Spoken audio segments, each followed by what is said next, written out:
Yep, we are. We're live. Okay. Okay, so hey guys, welcome to another session of World Youth Dance Crew Saturday Night Live. I know it's not night in some countries and some places might be day as well. But anyways, just bear with the kind of the name as well. So anyways, welcoming you guys, and today we're going to be talking to a guy and a girl. No, that's the name. That's what they are called. They're called a guy and a girl. And so we're dropping so Quite big. here dropping it down, and that's Jesse and Caitlin. Kathleen, sorry. Having us. Yeah, that's fine. Yeah, Jesse and Kathleen. Nice to see you all. Nice to be here. Thanks for having us. Yeah. Okay, so Kathleen and Jesse are all the way in Canada right now in Toronto, right? If I'm not mistaken. Not far from Toronto. Yeah, we're about an hour away from Toronto. So Okay. So on that note, I'll leave it up to the guys out here who's going to be doing the opening prayer, and then we'll start off with the first thing. So, yep. Who's that? So I'll be doing the prayer. You. In the name of the Father, and of the Son, and the Holy Spirit. Amen. Oh Lord, please give us the grace to impart the wisdom that you want to the youth today, who's always facing challenges in terms of relationships and love, and especially in a hard time like this when everyone's isolated and feeling lonely. Everyone's searching for love, but sometimes they miss out on the true meaning of love. They have a version of love that says, hope you pour out your blessings and graces to the speakers and to the panelists and to the audience, so that we can all follow your path. Hail Mary, full of grace, the Lord is with thee. Blessed art thou amongst women, and blessed is the fruit of thy womb, Jesus. Holy Mary, Mother of God, pray for us sinners, now and every hour of our death. Amen. Our Father, who art in heaven, hallowed be thy name. Thy kingdom come, thy will be done on earth, as it is in heaven. Give us this day our daily bread, and forgive us our trespasses, as we forgive those who trespass against us.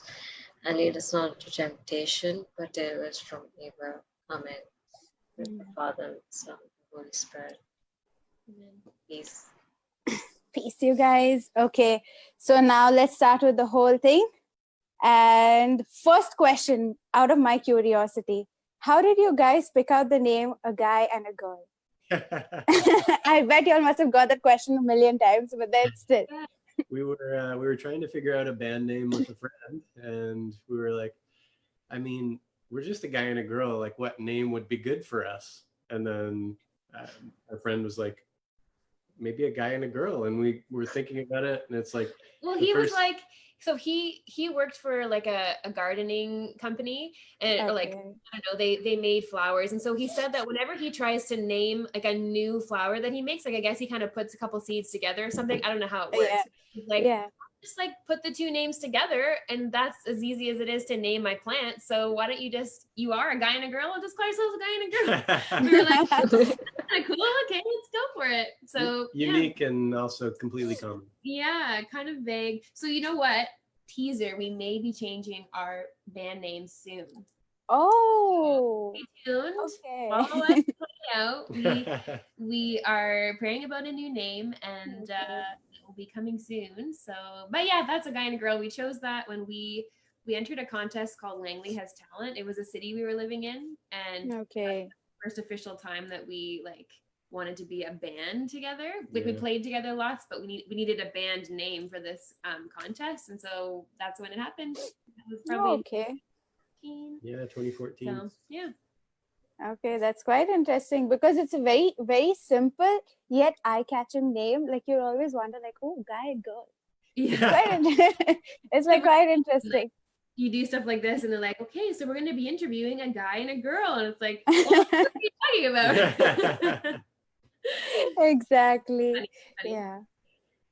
So that's like a really nice name. So then how long have you all been into this, like the whole ministry and everything? Like earlier you all used to sing in the ministry as well, or you used to sing together for other events as well? Like Because Yeah. I read about it that you all were doing all these events and ministries and everything.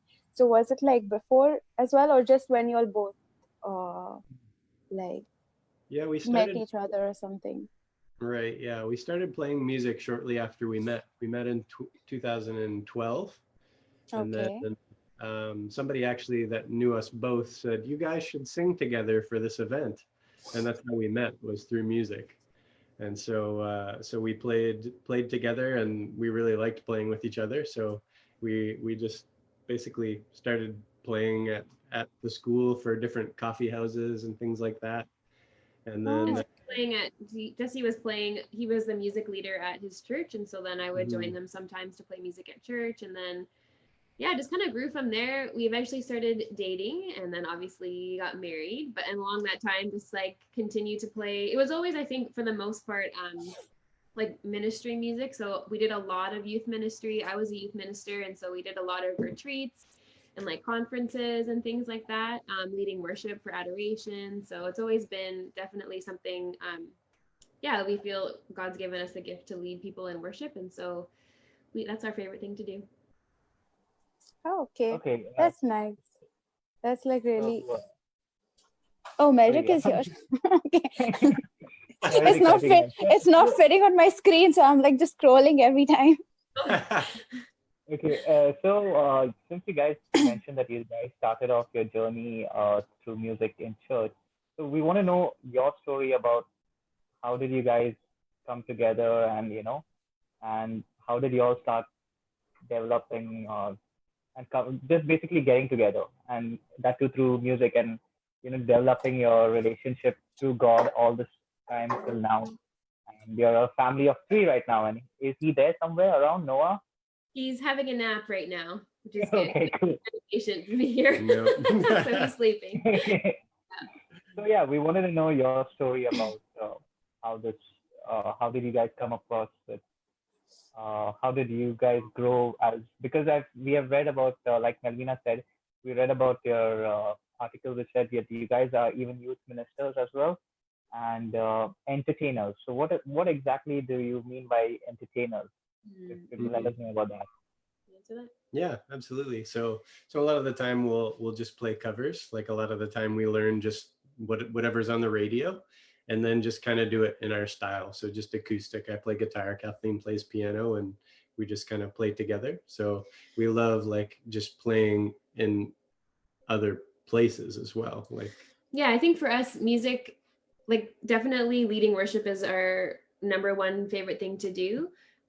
But we also love to just like make people laugh, make people happy with music and entertain them. And so we love to play in coffee shops. We played in pubs. We played just like, at a dinner party, whatever, play songs just for the sheer joy that music brings to people. For us, music is always a relational ministry. So what I mean by that is always we like to interact with the people we're playing with. We don't like to make it just about us, like watch us and listen to us, but like let's have fun together with music. And so we like music to not only be a way that we can worship Jesus formally, like in church, but also just engage with people, bring them joy. That music is such a great way to build community, and so we like to do that as well outside of church too. So yeah. Okay, so you said you play together and things like that. So you said you're the youth minister. So what are the challenges you had when you had to? I'm sure being a youth minister is like a heavy task. It requires a lot of time. So did it really affect like the way you guys were dating and things like that, or it did not come at all, or did it like go in sync? Like how was that? Yeah, that's interesting, because Kathleen was the youth minister and I was in school for nursing, so I'm a registered nurse. Okay. And so she had just gotten a job at the church, and I wasn't really one of the volunteers to work the youth minister with the youth ministry, but just because she was my girlfriend and I wanted to spend more time with her, and I have a background in ministry as well. I worked with Net Ministries, which National Evangelization. We know Net. They have their conferences here as well. Yeah, so I was involved with them and leading worship in my church as well. And so So yeah, naturally I wanted to still do ministry while I was in school, and Kathleen was kind of an easy in to get to do ministry in the church where she was as well. I wasn't using her for the ministry. No, it was kind of fun. I was just like an occasional guest kind of an idea. He was like a special guest that whenever I needed someone to like lead worship, or like Jesse's so funny and really good with the teens, and they just like adore him. And so it would be nice to bring him in to do a talk or like lead a game or like lead worship. And so yeah, so it was really nice to do that together. And yeah, we felt very blessed that both of us have a passion for youth ministry so that we could serve together and lead together. And yeah, even when like we were married, especially, like I think it would have been a lot harder to do youth ministry if it was only one of us that was interested, because like you guys know, youth ministry involves your whole heart. Yeah, a lot of times you're away for a whole weekend or more to lead a retreat. But we were very blessed that yeah, we both love youth ministry, and so whenever it would come to doing a youth night or a youth retreat, for the most part we would be able to do it together. And that was a great joy for us to be able to serve together. And I think that it brought us closer in a lot of ways, because when you have to work together on something, you know, you have to be a team in a new way, and have to listen to each other and have to serve each other and be patient. And yeah, like it's been a real joy to have that gift together. So, and then yeah, to be able to lead music together at them too was a double blessing. So yeah, good question. Okay, thank you.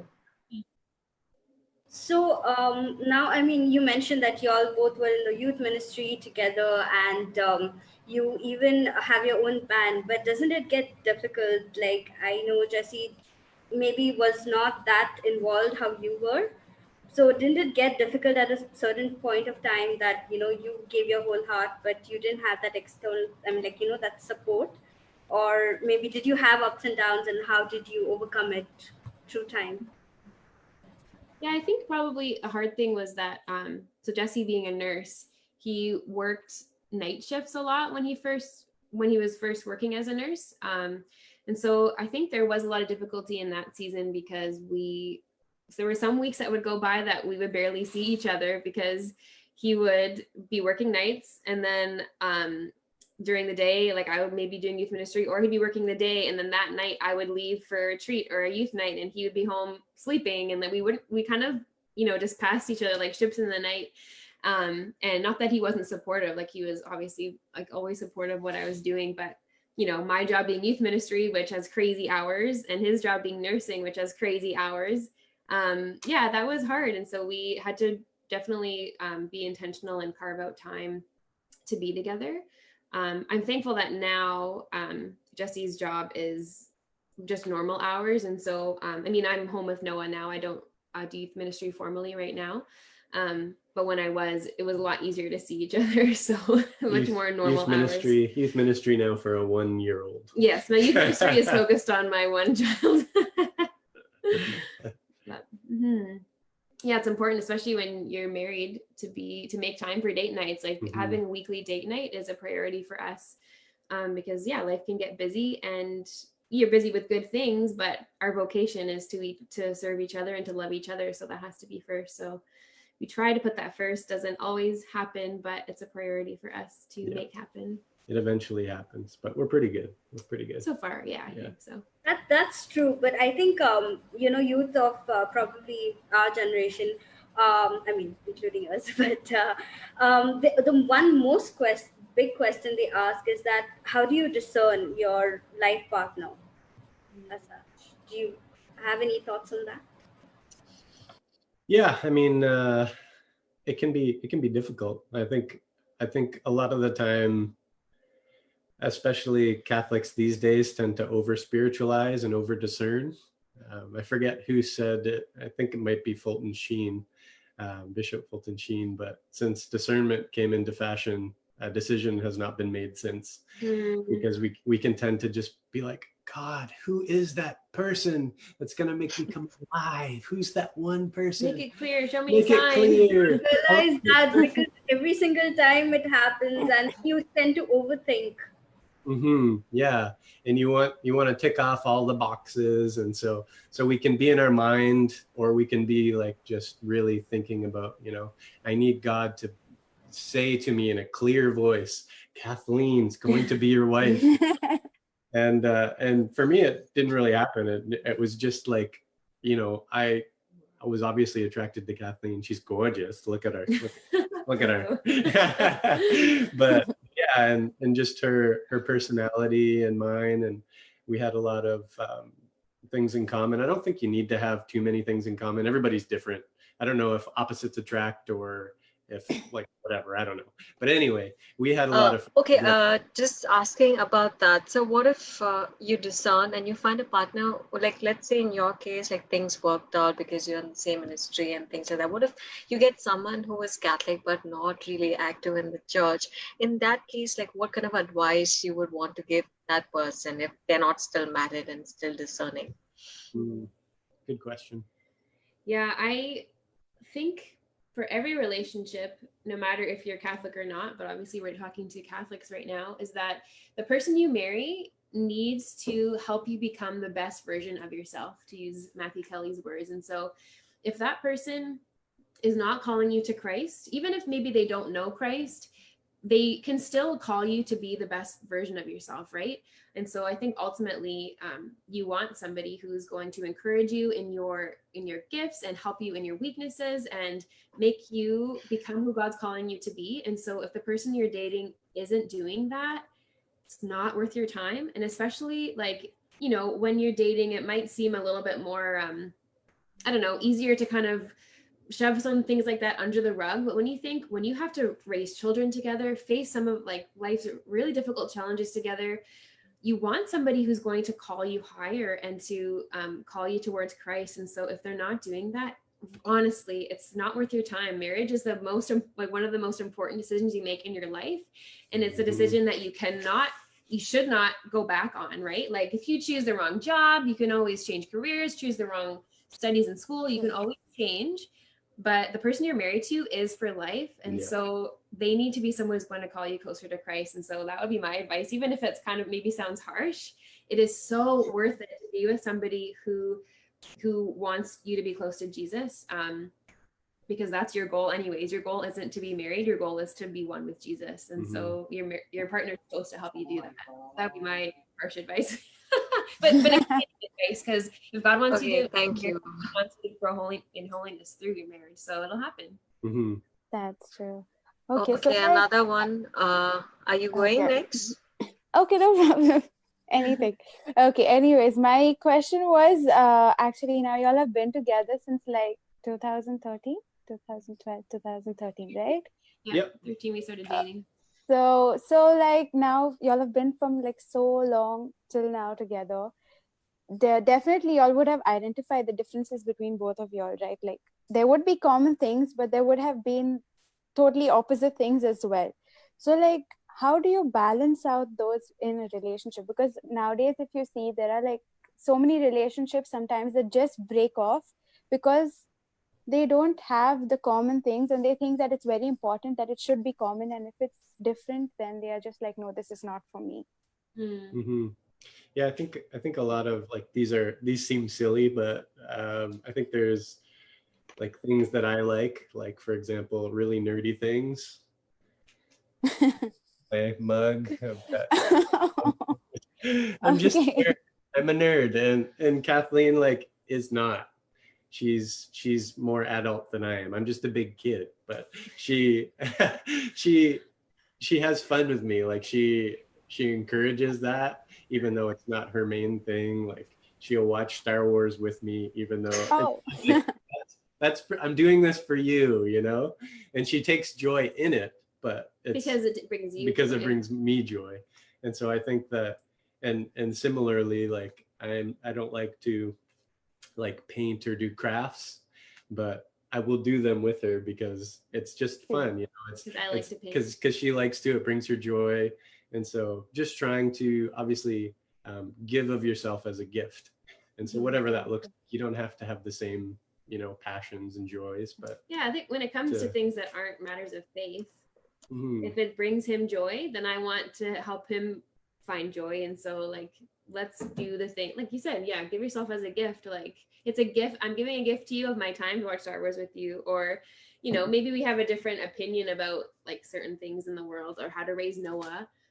You know, I mean, that's an important thing you want to agree on, but we have to, I wouldn't say compromise, but you find a way that both of you feel like you are heard, and that, that you are loving each other through all those decisions and through those differences, that you're laying down your life for them. And so differences don't have to be something that polarizing, that polarize you, but they actually can help you have great discussion and grow closer. So yeah, when it's not matters of faith, matter of sacrifice. So and Noah really likes Star Wars, so that's helping Kathleen.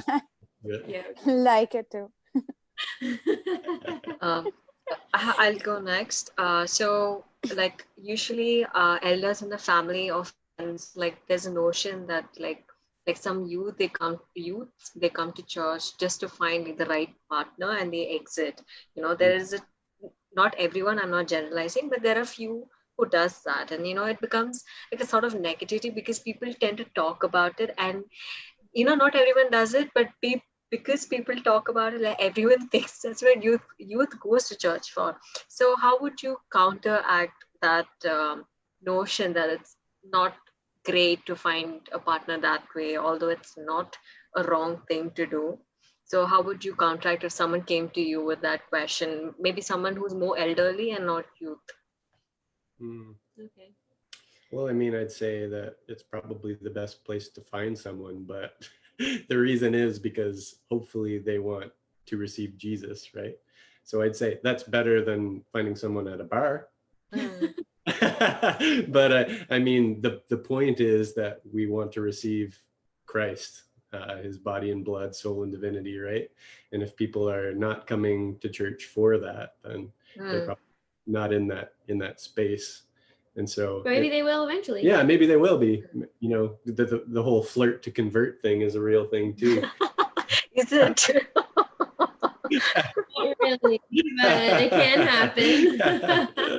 I wouldn't suggest that either, but yeah, I mean, there are good people that go to church, but generally you're a good person because of what you believe and how, well, not even necessarily, I guess. There's some really good people that don't believe in Christ, but I think it's not our place to judge people's intentions when they're coming to church, right? Like, maybe that is that guy's intention to find a really pretty Catholic girl, and like, okay, maybe that's God's way of bringing him closer to Jesus. I can't judge that. If he's in church, like, praise the Lord. You know what I mean? God's gonna do something. And if he leaves because he doesn't find someone he's looking for, like, still not my place to judge him. Like, everyone's on their own journey, and I think that youth ministry, like, yes, it's meant to bring people closer to Christ, but it's also like one way to do that is to build community. And so if it's community of friends, community of maybe dating somebody, that's all part of God's plan and how he can move in our lives. And so, yeah, not my place to judge how God's going to journey with them. Like, could be a number of ways.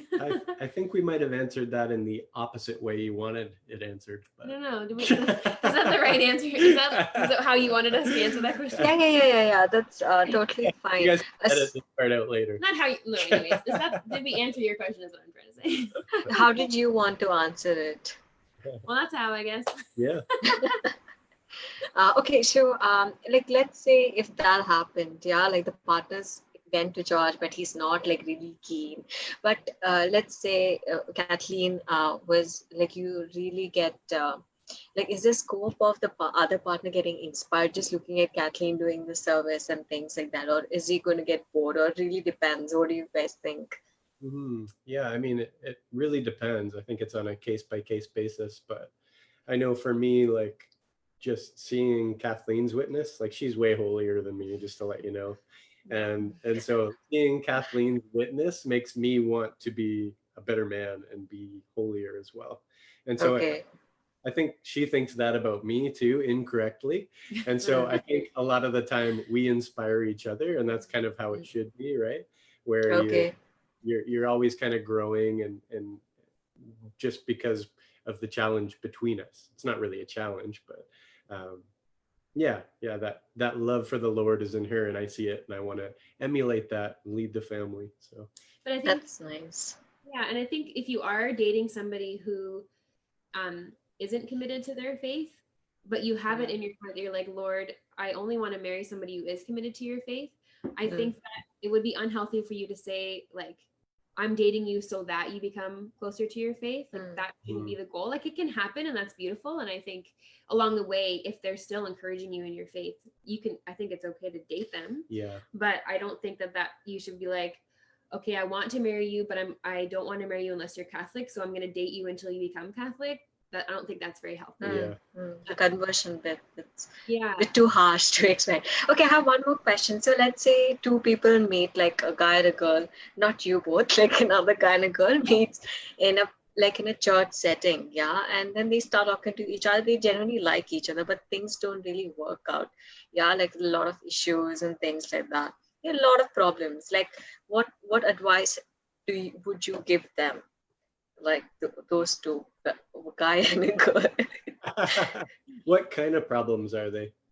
Like, let's account into all the problems that the guy thinks that the family's not gonna like the girl, and they've actually not spent a lot of time together, and they're in two different countries, so on and so forth. And then there's like a lot of communication gap because he's not much of a texter, so you account in all the problems. Like you can list all the problems that you can account into. And the conversation just dies like one day because he thinks that it's not going to happen. So what advice would you give? Like there's no advice to give, but if you thought like you met two people like that, what is your opinion about it? Yeah, I mean, I think you'd have to really see, like, is this timing, does that work? This timing. Okay, one of the reasons, like, let's say the guy said just use the names, we'll just talk to them directly. Unfortunately, everything's confidential because it's a very sensitive topic. But let's say the timing was also wrong. Like, as you said, what would you tell them? The timing was good. They're both like ready. Okay, what? Okay. Timing's not the problem. Okay, so what do you think was the problem here? Like, yeah, it was a very imaginary situation, but yeah. So you're saying they're long distance and they keep kind of missing each other in conversation, whatever. Well, I mean, I think that if they feel called to be with each other, they need to find a new way to communicate. Or if maybe the guy isn't, you said he's not a good texter. Okay, well, get better at texting, or maybe phone call at a time, even if it's like you have to wake up at 5 a.m. and talk on the phone if you have like a time difference. I think if God wants you to be together, there can be a way with sacrifice on both the people's part. But at the same time, if it's just causing a lot of lack of peace, maybe it's time to take a break. I think each person has to discern with the Lord where he's calling them and follow wherever the peace is. Doesn't mean there's no struggle. Like peace doesn't mean there's no struggle, but if you follow the peace of, you know what, I want to be with you and work through this, even though times are hard, keep at it and find creative ways to be together and talk with each other. But you know what, if it's just like hitting a wall and you don't feel that it's worth it, and God maybe not calling you to be with them, and he's showing you by these physical, real difficulties. Like, a prayer that I often pray if I'm not sure what to do is, Lord, bless it or block it. Like, make a way for this to happen if it's meant to happen. If it's not meant to happen, like put up blocks so that it's clear to me. And sometimes he does that. And maybe that would be like, if you're praying that prayer and you continue to run into like communication struggles, maybe that's God saying, this is not my plan for you. So there's no like right or wrong answer. It's just discernment with where the Lord is calling you. And those kind of problems wouldn't be lifelong. Like hopefully one day they'd be married and in the same house and can talk. But then there's also going to be other issues as well. So if it's something they're not willing to put in the time, and then maybe it's just a circumstance, but maybe it could be a symptom of a greater issue. Yeah. So it's hard like, again, just send us their names. And,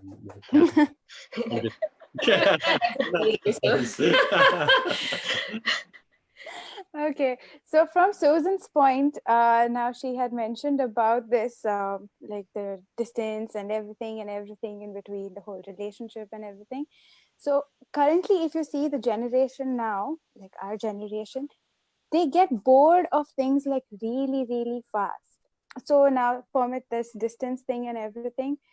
So they would get bored of their relationship. So what advice would you give them? Like, because they get bored and then they're like, okay, fine, let it go. It's maybe not worth it. It's not for me and all these things. And then they break up. So many relationships, like even if it's working, at one point they break up because of this whole boredom thing. Basically, it's the speed dating culture, which has been now inherited, and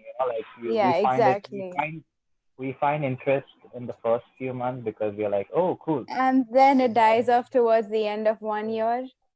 And but to maintain the consistency, because the person is going to be the same, nevertheless. Exactly. And it's going to be the same with everyone you meet. The new person, whoever comes, is always. It would be, yeah. That's the thing. So how do you like keep it going till like forever? Well, it sounds like you're just speed dating through people, dating for the wrong reasons. Like dating is meant to lead you to your vocation, and if you're dating for fulfillment of yourself, you are never going to be happy. So the fact that you're getting bored shows that you're dating somebody because you want them to bring you happiness. You want them to fill that hole of longing in you. And yeah, like Jesse obviously makes me happy, or I wouldn't have married him. But there are days where he doesn't make me happy. And does that mean I leave him? No. It means that my true happiness, if people are getting bored in dating, on one hand, you maybe are dating the wrong person, like the person you're with, you should want to be with them. But at the same time, if you're dating with the intention of finding your vocation, which that person's leading you closer to Jesus, then hopefully you'll never get bored, because you can never be bored in the life of Christ. Well, you can because of our own failures, but you know what I mean? Like that is the goal. Yeah. I think if you're just kind of getting, it sounds to me like a very young person, like that's who I'm imagining kind of getting bored. Yeah. And if that's the case, if it's just a very young person, maybe they just need to grow up a little bit. Yeah. To put it bluntly, like, yeah, I mean, sometimes you just shouldn't date when you're really young. Yeah. Kathleen and I started dating when I was, I think, 25 or something like that. Yeah. And I mean, younger can work, and I think it's beautiful to have a relationship young, because then you have more time for kids too, which is pretty cool. So there's pros and cons, but I think, if it's just kind of that mentality where you're getting bored in a relationship, then either you really buckle down and figure out why, or you just be like, okay, maybe I'm too young for this. Yeah. I don't know. I have a question. So like, but this is a very imaginary thing. Like, this is not like anyone I know. Don't ask me for names. And oh, Malik, you're gonna ask something like, okay. Let's put it like a guy and a girl. Let's use that. Promologue. Can I ask my question before I forget it? Go ahead. So let's say like there was a Catholic couple and they really liked each other. They got married, but let's say like few months down the line, the lady and like both of them, they realized like there are a lot of differences like among their personality traits. Like they were not the ones they seemed to be at the beginning. Like there was someone else, and after marriage, like things sort of like changed, because like things change after marriage. Like, not speaking out of experience, but I've heard, right? Like there are a lot of factors that comes and you become a parent, a lot of things happen, and they like evolve and they change, and then like they can't see each other anymore, like, but they're Catholics. And do you still think they should keep like fighting with each other and make things very sticky and still stay together? Like, what would you tell that married couple? If they're married? Yeah, married, yeah. Well, yeah, they should stick together. They got to figure it out. I think that we doubt the graces of the marriage sacrament sometimes. Like, we think that, you know what, I just can't do it because he's this and I'm this. But I think that if both people are willing to be open to the graces of the sacrament, like, it's a sacrament for a reason, because we really need those graces to have a lifelong marriage. Like, it was shocking to the people of Jesus's time that he would say that marriage is for life, to death do us part, because they had this idea that, if you had a good enough reason, the law of Moses was that you could divorce, but Christ is saying, no, like, marriage is a lifelong commitment. And so with Christ, marriage became, a sacrament, because we need those graces for it to be lifelong. And so definitely it can be a lot more difficult if one person is not open to those graces.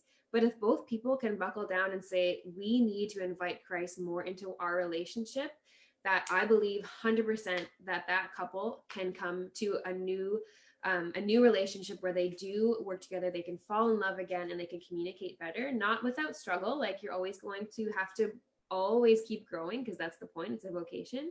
But I absolutely believe that if both people are open to the grace, that it's possible to remain together and to love each other fully. Okay, what if one of them like stop like believing in God? Like, let's say like one fine time she's like, no, like there's no God and I don't want to believe in grace and things like that. So like that one person is not willing to sort things out. Like, what would you tell them? Pray for that person. I would also tell them to get a spiritual director to help them know how to communicate better with their spouse, because it's going to change. Like, maybe I do know people who are married and that is the case, and they have to realize that, you know what, maybe I'm not the person to bring them closer to Christ, like verbally to say, you know, come to mass with me or like pray with me. I privately, silently pray for them, and maybe someone else comes into their life to help them grow in faith, you know. So I would recommend they get a spiritual director to help them discern the best way to continue like loving them the best way they can, because that is a very hard situation. And obviously I would never advocate for divorce. That is not something of God's plan for us. But it does make it harder if the other person isn't in love with Christ in the same way. But I would say get a spiritual director to tell you how to navigate that. Thank you. Okay, that's great. So actually, we wanted, if you can maybe just have a small song piece for us, like one of your originals. Sure, we can do that. You bet. Yeah, we decided we would play, there's a song called Home that we wrote together. It was one of the first songs we wrote together. And it's about, we both lived away from home for a long time. I'm from here in Ontario, but we met in BC, and Jesse's from Nova Scotia. So, and we both have traveled a lot since leaving our like family's home. And so this song is about, first of all, how we find our home in Christ, no matter where we are, because Christ is always with us. And also that we find home in each other as each other's spouse, and that if we're together, we feel like we're at home. So yeah, this is the song. Beautiful. Thanks.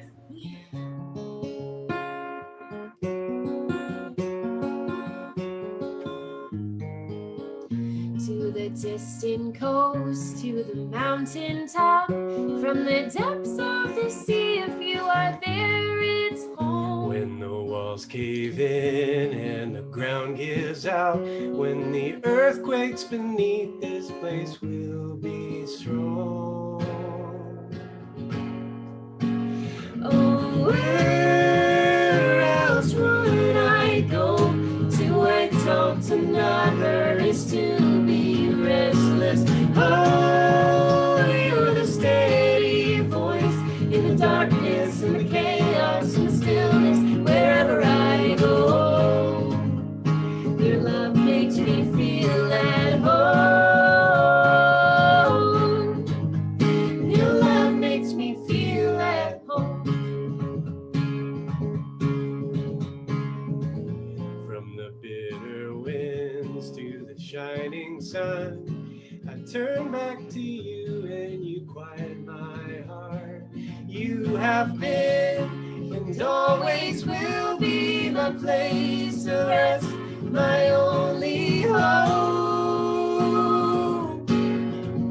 Oh, where else would I go to exalt another is to be restless? Oh, you're the steady voice in the darkness and the chaos and the stillness. Wherever I go, your love makes me feel at home. Your love makes me feel at home.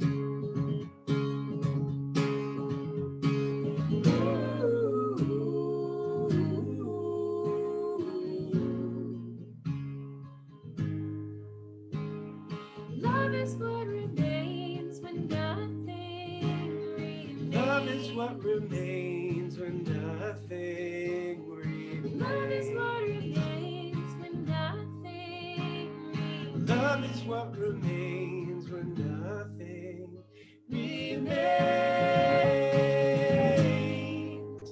Oh, where else would I go to exalt another is to be restless. Oh, you're the steady voice in the darkness, in the chaos and stillness, wherever I go.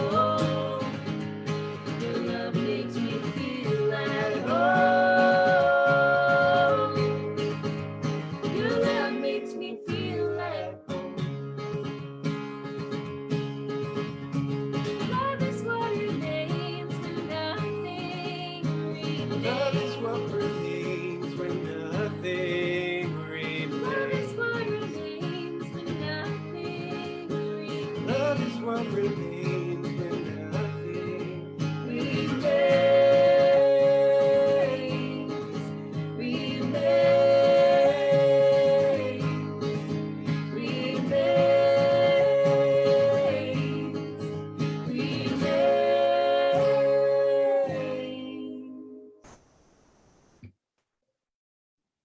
Whoa.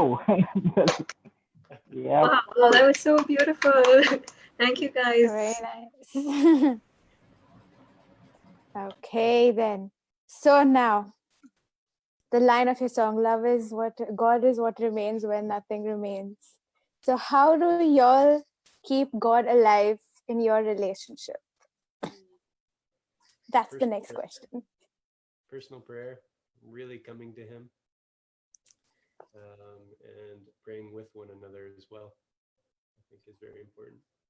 Yeah, we try to have a regular routine of prayer in our day. And so when we first wake up and Noah wakes us up, we pray a morning offering together, just offer our day to the Lord. And then we pray a daily rosary together. We're trying to do that. We tried to read the gospel at dinner time together, and pray before we sleep. And then for us personally, to have our own personal relationship with Jesus.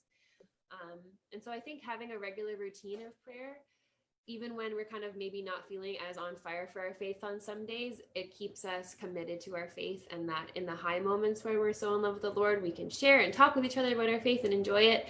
And in days when it's harder, we just stick to our routine, and that's what carries us through, I think. And we know that we could not find peace if we didn't have the Lord at number one place in our life. And so that is a priority for us, so we can keep peace and we can have our number one relationship with the Lord. Oh. Good question. Okay. So like now after Noah's born, how do you all balance out your life with the ministry and your personal life and everything? Like how do you all balance the whole thing out? Do you all still continue doing the ministry like mostly, or has it been like reduced compared to what it was? It's definitely been a shift, especially in terms of youth ministry. So I was a campus minister at a university before Noah was born, and then I went on maternity leave, and I'm staying at home with Noah, so I didn't return to work. And that's not for everybody. Some people find that they feel called to do both, but I feel called to be number one at home with Noah. And so there are still ways that we minister, obviously through music. And, right now we're in quarantine, so like there's kind of a difference in ministry. A lot of which has been awesome because I can still be at home. And so I still feel like I know that God will want to invite me to serve in youth ministry in other ways in the future. But I think like my number one vocation is to Jesse and to Noah. And so if anything gets in the way of that, I have to say no to it. And I don't want to say yes to it because they're my number one. But if I can do both and I can discern that like now is the time to like serve at a retreat, lead worship at this thing, then I do, but still always number one is Noah and Jesse. And so they're my number one ministry, and that's where God wants me to be. That's nice. Okay. So now, sorry? We'll find ways to minister to people around us. Like we've kind of invited our neighbors to join us in online alpha and that kind of stuff, and just kind of workplace and that kind of stuff. But it looks very different now, and that's okay.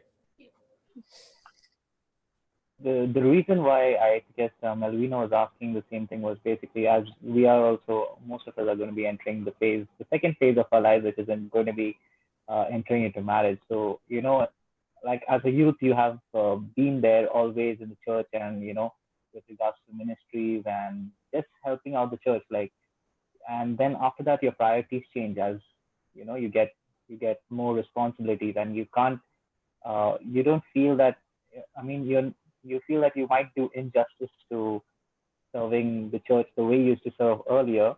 Like, you used to give your whole 24 hours, but now since you get married and stuff like that, you're not able to give those 24 hours. And since you guys have evolved from that phase, do you guys feel that, okay, am I betraying the youth ministry? Because, not betraying is a harsh word to say, but am I not doing full justice to those guys? Because I used to give my 24 hours. I still want to, but I have responsibilities as well, and they are more priority. And like how Caitlin said, Captain said, with regards to that Noah and Jesse's her first vocation as of now. But what about someone who you have been inspiring all these years as youth, and all of a sudden, since you guys, since as youth minister you'll take a shift, life grows, and there's the kind of void, and you might think that, oh, maybe I would have inspired some more people out there, but you tend to grow up. So what is your take on it? Because we are most of us on this panel, we are going to be entering into that phase eventually in the next 5 years or so. Yeah, way to go. Yeah. Awesome. I think your kind of inspiration changes, and I don't think it ever goes away. Like, we're still connected with the people that Kathleen ministered to. We still go to the same church. We see them, but now we hang out with them as a bigger family. Before, we were still married, but yeah. But now they get to see basically another side of us and how we parent. That's true. And I think it goes from it's just a slight tweak in kind of the type of inspiration. Hopefully we're still inspiring to them, and they want to see us and know that Catholics can do ministry and be married at the same time, and that kind of thing. But it's just kind of a complete different shift, and it doesn't feel to me like we took a step back either. It feels like this is what the Lord wants for us and desires for us, and I think he does for most married couples, obviously, to be fruitful and multiply. And so yeah, we're trying to live out his plan as he kind of gives it to us. So there are growing pains, and you always kind of miss that kind of stage, but yeah, it doesn't feel like we're doing something that we shouldn't be doing. Yeah, and I think that when you give your whole heart to ministry, you really take it as your own, and that can be good, but oftentimes it can go to a place where the ministry, like, we think it's ours and we forget that it belongs to God. Yeah. And so sometimes, God has a shift in the ministry and who he wants to be leading. And so you stepping back allows other inspiring leaders to come forward. And you know what, like, some people, they really discern, if I leave as youth minister, there's nobody to take my place. Honestly, if you do what you can to try to replace yourself, but you just can't, you have to say, Lord, this is your ministry. I give it to you. If it has to fold, you know what? Like, this is yours, God. You will send the right people. And like, that's an extreme version. But what I'm trying to say is that sometimes we think that we are responsible for serving, like for making a difference in their life. And we are, maybe for a time, but ultimately the ministry belongs to the Lord. So if he's calling you to marriage, calling you to parenthood, and that's going to take you away from that ministry, that's God's problem to figure out, how things are going to carry on. Yeah. He's got big hands. He can figure it out. He's got it. He wants us and involves us, but he doesn't need us. And so we kind of forget that sometimes. Because it can be hard to let go, but I think ultimately if we have that humility to say, God, you're in charge, we can follow his plan wherever he leads us, and whatever we leave behind.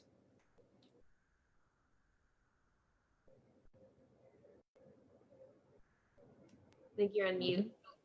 That's beautiful, actually, what you mentioned. But even in spite of being married, I know you're not in the youth ministry as such, but what's happening is, you all are still continuing your love for God through music, which is an incredible thing, and you all have not given up on that till now.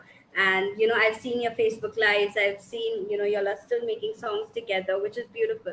How do you continue that? I mean, you're not exactly involved in the youth ministry, but you have your own way of praising God and worshiping God, and you've kept it even till now, even in spite of having know-how with you as well. So what's your take on that? Yeah, it can be hard, like, because there's only so much time in the day, and Noah takes up a lot of time during our day, but joyfully so. We're happy to spend time with him and raise him. But yeah, it does look very different, and it can be hard to kind of carve time to still minister and to write together. And we've never really been that great at setting aside time to write because it takes work. And so a lot of the time at the end of the day, like last night, we planned on writing together, but by the end of the day, we were just so exhausted. We were like, let's finish watching The Chosen, So things like that, where we have the greatest desires, but sometimes not the follow through. But we both desire it, and we both talk about it, and we both are excited about it. So it comes up just in our conversation as well about like, how do we want, well, how do we feel the Lord kind of moving us? Where do we feel like we're called to grow? And so we had alluded to changing our band name and rebranding, and we feel like the Lord is moving. And basically all we're doing is just saying yes and working towards that in the ways that we feel we can, with the hours that we feel we can as well. Mm-hmm. And so sometimes it's just a weekend project, or like maybe like a half an hour today, that kind of thing. So just being kind of faithful with the time that is available. And a lot of the time we find that he will multiply our time too. And so give us the time.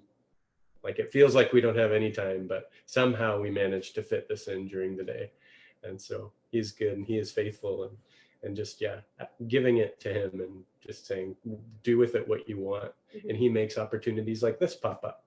And another thing, we're doing a kids conference in a couple of hours, that's just like an online kids conference. So he's giving us these opportunities that we're not even necessarily seeking out, but that we're happy. If he drops it in our lap, we're just going to be like, yeah, let's do it.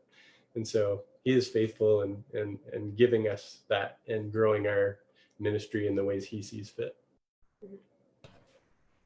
Okay, thank you so much for that. With that, we'll be wrapping up.